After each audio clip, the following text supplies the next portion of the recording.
नमस्कार दोस्तों, आज मैं पुनः लंबे समय के बाद आपके पास श्रमिक आवाज़ लेकर उपस्थित हुआ हूँ। आज पूरा देश के किसान काफ़ी ज्वलित है। भारत सरकार द्वारा कृषि को प्रभावित करने के लिए 3 विधेयक लाए गए हैं। विधेयक को लोकसभा ने पास कर दिया है, राज्यसभा ने भी पास कर दिया है, राष्ट्रपति के पास लंबित है। आखिर क्या कारण है?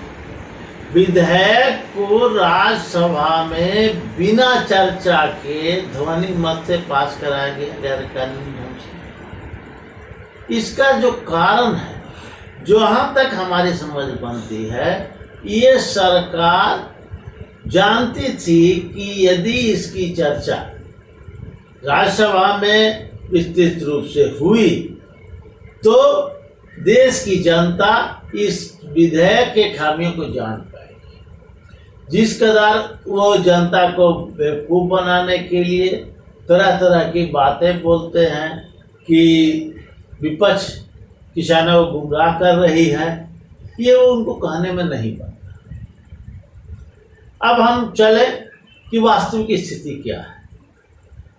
दोस्तों, पहला जो विधेयक है, किसानों के मार्केट, अभी जो किसानों के मार्केट बने हुए हैं बहुत सारे राज्यों में, या कहिए कि बिहार छोड़ के सारे राज्यों में मार्केट की व्यवस्था है।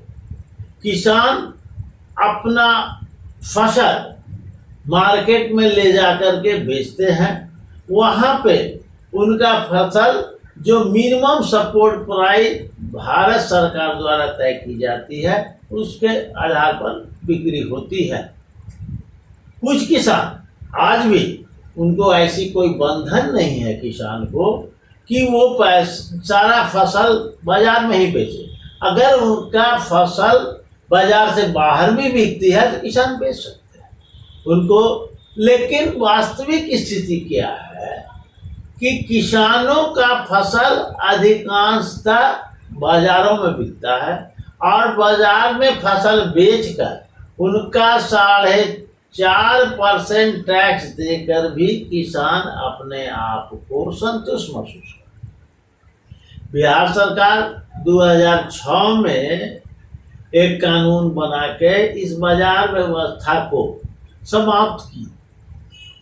बिहार सरकार के द्वारा बाजार व्यवस्था समाप्त करने का जब यदि हम अध्ययन करते हैं तो उससे कोई फायदा होती नहीं,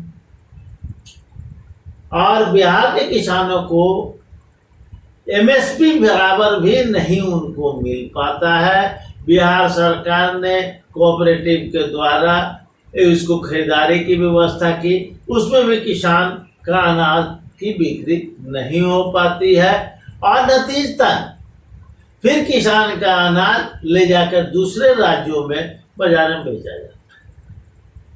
सरकार का कहना है कि अगर एमएसपी रहेगी, मिनिमम सपोर्ट प्राइस रहेगी, तो मिनिमम सपोर्ट प्राइस तब न रहेगी जब बाजार जिंदा रहेगी। जो व्यवस्था दी गई है कि किसान का फसल बाजार से बाहर बेच दिया जाएगा, अभी तत्काल जो प्राइवेट पूंजीपति हैं वो सामान तो खरीदेंगे महंगे दर पर।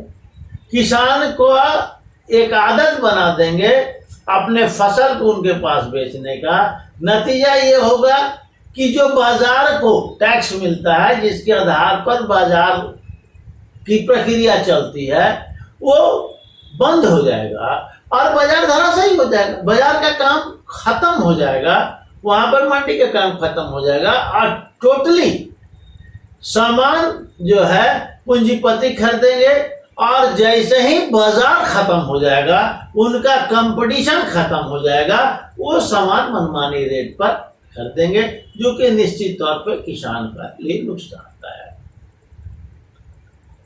दोस्तों, दूसरी जो विधेयक है, वो विधेयक और भी खतरनाक है।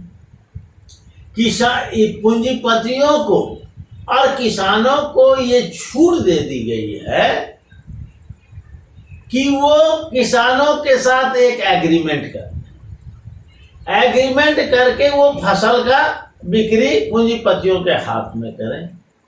एग्रीमेंट का कोई प्रारूप सरकार द्वारा नहीं किया गया है। एग्रीमेंट पूंजीपति अपने ढंग से बनाएंगे। हमारे किसान अनपढ़ है, अधिकांश किसान को कानूनी ज्ञान नहीं है। नतीजा क्या होगा कि ये पूंजीपति एग्रीमेंट में उन शर्तों को जोड़ देंगे जो कि किसान के लिए काफी नुकसानदायक। हाँ, होगा क्या, किसान से पूंजीपति एग्रीमेंट करेंगे कोई फसल लगाने के लिए, उन्हें खाद, बीज और दूसरे खर्चे मुहैया कराएंगे। मुहैया कराने के पहले वो एग्रीमेंट करेंगे। यदि खुदा न खास्ते किसान का फसल मारा गया या पूंजीपति उस फसल को यह कहते हुए नकार दिए कि ये फसल की क्वालिटी अच्छी नहीं है, तो वैसे हालत में किसान का फसल बिकेगा नहीं, पूंजीपति लेंगे नहीं, बाजार व्यवस्था भी खत्म हो जाएगी। तो क्या होगा, उनका माल कूड़ा हो जाएगा और पूंजीपतियों के ऊपर उनके को जो दिया गया था खाद, बीज, दवाइयाँ, पटवन के लिए पैसा, वो कर्ज हो जाएगा। और कर्ज के बाद फिर पुरानी महाजनी व्यवस्था आ जाएगी। जैसे पहले महाजन कागज पर ठिप्पा लगा करके किसानों को कर्ज देते थे और उनके जमीन को अपने कब्जे में ले लेते थे और किसान उसी जमीन को बटाई पर जोतकर महाजन को लगातार ब्याज के रूप में देते थे। ये पूंजीपति को वही काम करेंगे। अब उसके लिए एक और सरकार ने गंदा चाल चला है। अभी तक हिंदुस्तान की ये व्यवस्था है कि हमको किसी तरह का कोई एग्रीमेंट में यदि अगला पार्टी के साथ मतभेद होता है तो हम सिविल कोर्ट में जाते हैं। सिविल कोर्ट में जाकर के हम उसका निर्णय लेते हैं।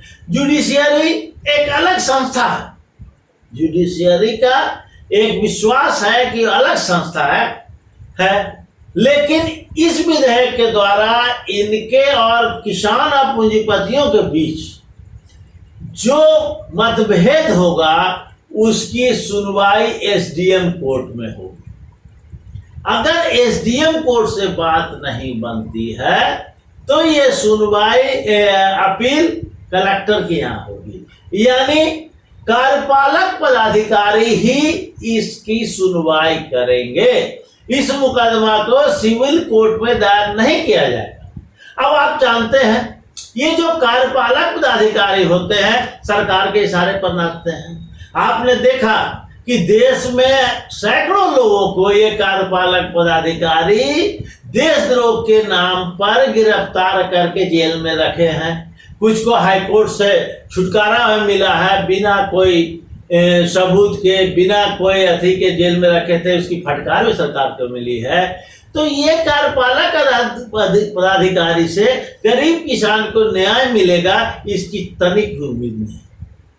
दूसरी ओर पूंजीपति के इशारे पर सरकार चल रही है और सरकार के इशारे पर एग्जीक्यूटिव अफसर चल रहे हैं। नतीजा निश्चित तौर पे सारा न्याय, सारा पूंजीपतियों के पक्ष में जाएगा और किसान भीख मंगा हो जाएगा। उसकी जमीन कौड़ी के भाव में पूंजीपति कब्जा देंगे और उनका जो स्थिति है यही आप, ये कोई एक कल्पना नहीं है। पंजाब के किसानों से आप बात कीजिए, पंजाब किसानों देखिए, पेप्सी ने वहां के किसानों के साथ समझौता किया आलू लेने का।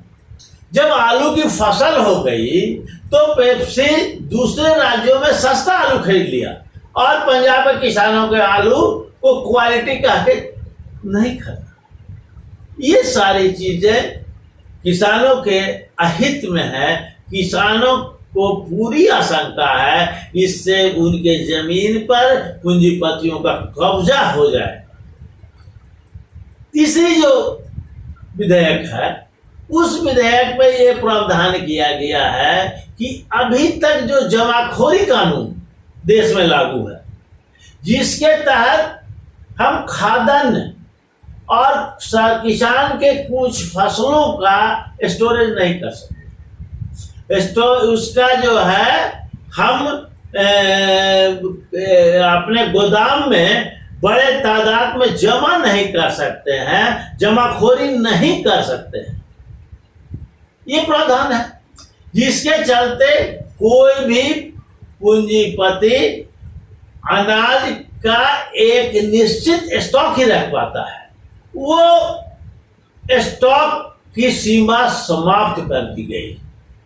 जितना भी चाहे पूंजीपति अपना अनाज रख सकता है, किसान के फसल को अपने यहाँ स्टोरेज में रख सकता है। नतीजा क्या होगा?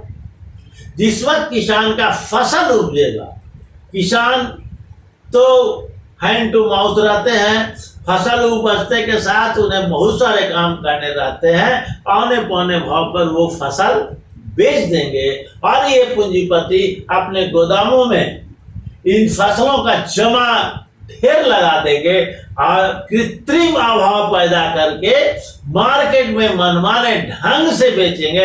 अभी भी बहुत सारे चीजें ये लोग करते रहते हैं, ब्लैक मार्केटिंग करते रहते हैं। ये सारी चीजें जो है हमारे किसान के अहित में है ही, साथ ही साथ हमारे ये सारी चीजें हमारे देश के नागरिकों के हित है। जैसे ही जमाखोरी के काम करने लगेंगे, ये पूंजीपति जो चीज आज 10 रुपये मिल रहा है उसको 100 रुपये में बेचेंगे और सरकार इनको पूरा का पूरा सहयोग दे रही है। हमारी पूरी समझ है कि ये तीनों ही का तीनों बिल इस देश को बर्बाद करने वाले बिल है। देश के किसान रेलवे लाइन पर सोए हुए हैं, पूरे हिंदुस्तान में किसान जो है उद्वेलित हैं और उन लोगों ने प्रण लिया है कि हम इस विधेयक को वापस करके रहेंगे। हम किसानों को इस आंदोलन का पूर्ण समर्थन करते हैं और उस आंदोलन का क्रांतिकारी अभिनंदन करते हैं। इनकलाब।